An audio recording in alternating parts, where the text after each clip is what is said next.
Wednesday, what is it today? It's the 10th of January, and ChatGPT, OpenAI, has just released the store, and I want to show everybody what the ChatGPT store looks like. And I want to talk to you about some of the excitement, but also about maybe a few things you should be careful of. So let's go ahead and share my screen here and take a look. I know there's been a lot of people waiting around, hoping and waiting for this day that the store would be open. And let's take a look and make sure that we're sharing that screen here. All right, turn it on. There we are. We'll open it up here in the big view so everybody can see what we're talking about. There we go. Make it even better. Let's see here. I actually realized I got to change some of my branding. You don't need to see about my podcast at the moment. Although if you haven't listened to it, we'd certainly love if you would. But let's go ahead and get that background changed here a minute. There we go. Go to something a little bit more basic. So let's take a look here at the screen. So if you take a look here online, you're going to see that, let me see the best screen. There we go. You're going to see that this is the new ChatGPT store. So just launched, according to what I can tell, it launched literally about 20 minutes ago. And when you go into this to access this, by the way, you do need to be a paid subscriber. So if you've got a free account, you're not going to be able to see the GPT store. If you want to get access to the GPT store, all you do is you open up your sidebar and click on Explore GPTs over here, and it's going to bring you right to this screen. And you can see that they've let off with some interesting GPTs that are available. There's one from All Trails here, Research GPT, some other things that are out here. And then they're showing trending ones. So we can take a look here at different trending ones. Notice, and at least I noticed right away when I see this, that a number of these, like AI PDF, these were plugins that could be used within ChatGPT and now moved over into custom GPTs. If you're not familiar with that, ChatGPT had plugins that were available, and they were basically apps that allowed you to do extra functionality that has or is in the process of, if it hasn't already gone away. And they are asking all those app producers to move over to the custom GPT store. So we can say, let's load more here. Let's see what else is coming up here. We've got some other really popular ones like Scholar.ai, Canva.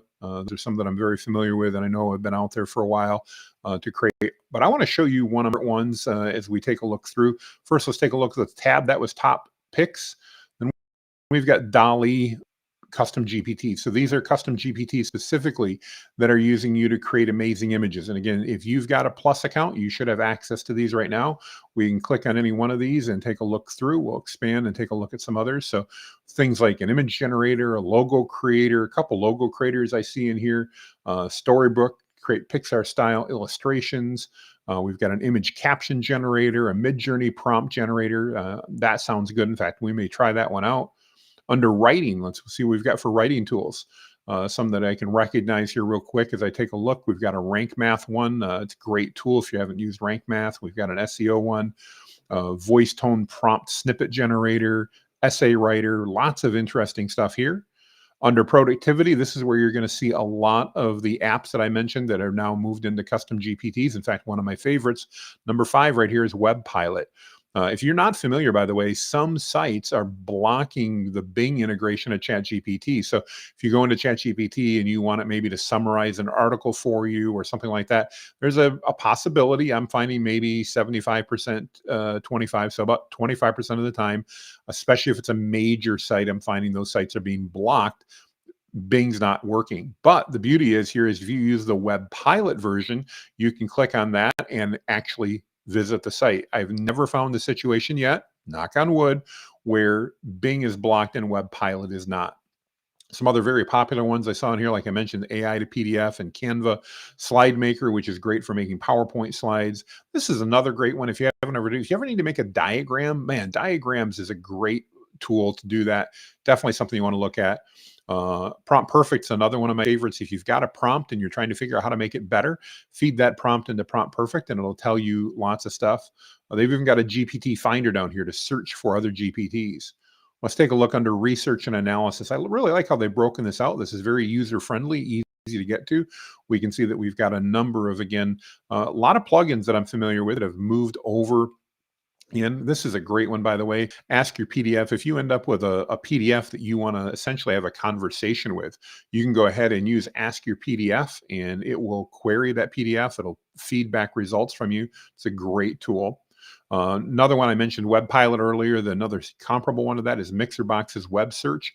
Same type of thing. It gives you a third-party browser access. Really, really effective and great if you're trying to get access to other sites that may have blocked the Bing integration. Under programming, I'm not a programmer, but again, some great stuff that looks like in here. Something familiar with from having looked around in the plugin store and that. So great opportunity to figure out how to do some more programming. Let's take a look under education. Lots of things. I really do like the way they've broken down the store here. Makes it really easy to see what's going on, to find what we're looking for. I know when I was in school, the math solver probably would have been really nice. Language coach would have been great. I'm not great at other languages, and it would have been great to have the opportunity to do some practice. So some really good stuff it looks like in here as well. I do notice, by the way, under academic writing assistant, I notice their logo is not showing up. I have seen this with the custom GPT, and I'm curious if you have. Most of these, as you see, have logos in there, but I found that maybe 1 in 10 that I create, the logo seems to disappear. It looks like it's happened here for academic writing assistant. I wouldn't hold that against them. It's probably not on their end. It's probably on the GPT end, but I'm just curious if anybody else has run into that, because I have definitely had that come in a few times. Let's take a look under the lifestyle tab and see what's here. Not as familiar with these overall, but definitely, again, look to be lifestyle related. I get this. This is all looks good. Looks like maybe I can find out what I'm going to watch on Netflix or on TV tonight. Some recipe creators, those would be great. A bunch of other things, nutritional check. Some interesting things. I like this. This is good. And I think that's it. So let's go back up to top picks. I assume these are going to be some of the most popular ones that are out there and that are using. But as you can see, the GPT store is now open.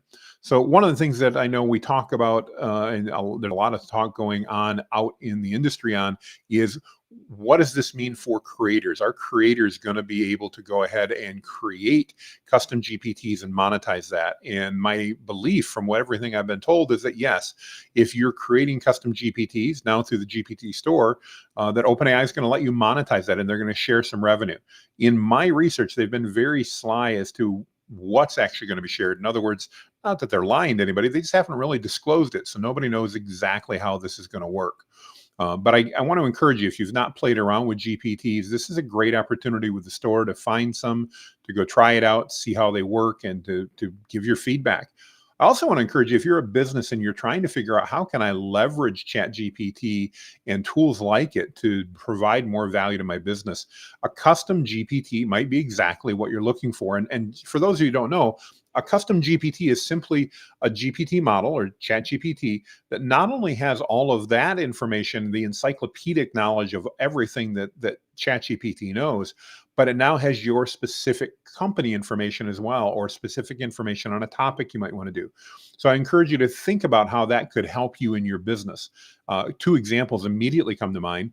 One is, imagine creating a custom GPT for your sales team that had pre-canned responses to objections, that had your product information and all that. So your sales team could use this, not necessarily the public, but your sales team, as they were on sales calls and talking to people, would have that readily available to them and for reference. A really effective way to be able to do that. Same type of thing could be true of a customer service team, where you could provide a custom GPT programmed with all of your company's information to that your customer service team could access. And that might be really beneficial. One thing I want to caution you on here, I'm going to go back here and to the share screen. If I go to create a custom GPT, I can do that. And when I go to save that, let's just put in a test here, because I needed to put something in so I can show that. Test GPT. And let's see, we'll create it, test for live stream, which is what we're doing right now. And instructions, give me advice. So normally you'd put a lot more in here than that. But what I wanted to do is I wanted to put just enough in so I could show you when you go to save a GPT. If you look here in the corner, you'll see you can make it only for you.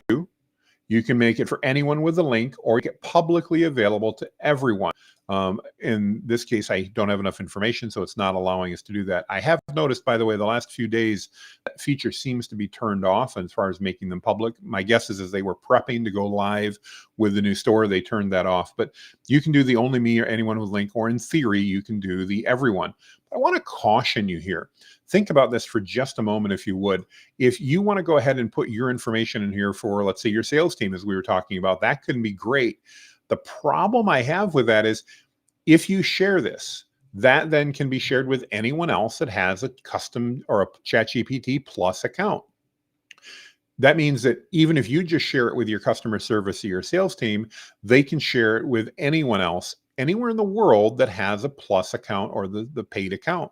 That means that your information could get out. And that's one risk. But even larger risk to me is that custom GPTs can often be, I would say, maybe deprogrammed or unprogrammed. In other words, you can ask questions, and I've talked to two developers that I trust immensely, that in 15 to 20 minutes, most of these GPTs can be hacked, so to speak, to give up all of the information that's been done to program them. Now, am I saying this to scare you away? No, there's some great things out there. If we take a look back at the store and see some of the stuff that's there, there's some great things that are here that you can use. Again, the all trails, and we'll go down to one of my favorites, as I mentioned to you earlier, under productivity here, Web Pilot. I absolutely love this custom GPT, and it's a great way to go ahead and search the web and get web access. So there's not necessarily a danger that Web Pilot's going to have a problem here. But because it's a public GPT and it's being controlled on their infrastructure, it's my understanding that it's possible to get the instruction sets that working behind this. Not saying it's easy, but programmers that know how they're doing it can. And we know there's always nefarious people around. So I want to encourage you, before you release any proprietary information on a GPT, make sure that you've thought that through and that you're being careful. Anything that's publicly available, don't worry about, because it's out there anyway. But keep that in mind. If you're creating a custom GPT, it may be better, if you need to protect that information, to do it through their API instead. And their API works they have an entire ecosystem there that works, that was actually designed even before the ChatGPT interface. So if you're trying to figure out opportunities and how to do that, again, if you want to release it for your company and internal, I want to encourage you just to ask yourself a question. Is this information publicly available, or is this something that I should be making available to everybody? Because if it's not something you want to make available to everybody, and I just realized I switched screens there, it hadn't shown, I apologize. We were just going to the Web Pilot here one. Let's take a look here. Oh, that's my Zoom screen. We don't want that one. There we go. Web Pilot. Nothing like pressing the wrong keys and being back. Let's try sharing this again. Web Pilot. There we go. Now we should be able to see it come up here on screen. There we are. So there's the Web Pilot that I meant to be sharing. That's just an example of what a custom GPT could look like. So anyway, I've probably been rambling, and you may be wondering, Jonathan, what are you talking about? I want to encourage everybody, go out, try these custom GPTs. They're amazing. But before you run out and create one for your business and you start distributing it to internal stuff, if that custom GPT is going to be trained on information that's proprietary to your business, I'm not recommending at this point that you release it into the GPT store, or that you even use this particular platform.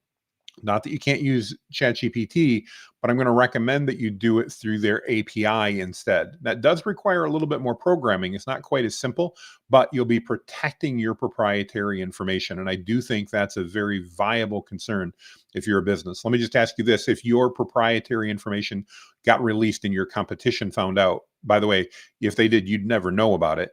But if they found out, what could that do to damage your business? So right now, again, go out, try these custom GPTs, enjoy these custom GPTs, find things that you can use. There are so many great tools like Web Pilot as an example that do a great job. I encourage you to play around with it. There's been so much excitement about the custom GPT store. Go try it out, test out, find out. It's kind of like when you buy new apps for your phone. There's lots of new stuff you can do, and I want to encourage you to check it out. But if you're a business and you're thinking about creating your own custom GPT, reach out to me. I don't charge you to talk about this stuff, but let's talk about a strategy that would allow you to release and publish a GPT that you maintain control over. So we'll leave it at that. Anyway, the huge announcement, the custom GTP store supposed to arrive in December, now in January. On January 10th at noon, it is now live, noon Eastern. So excited for this, excited to do some exploring. And I want to encourage you, take a look at the custom GPT store, have a lot of fun with it, enjoy, And let me know in the comments what your thoughts are about the custom GPT store. I'd love to hear. With that, make it a great day, everybody, and we'll see you next week, Wednesday at noon. Have a great day. Bye.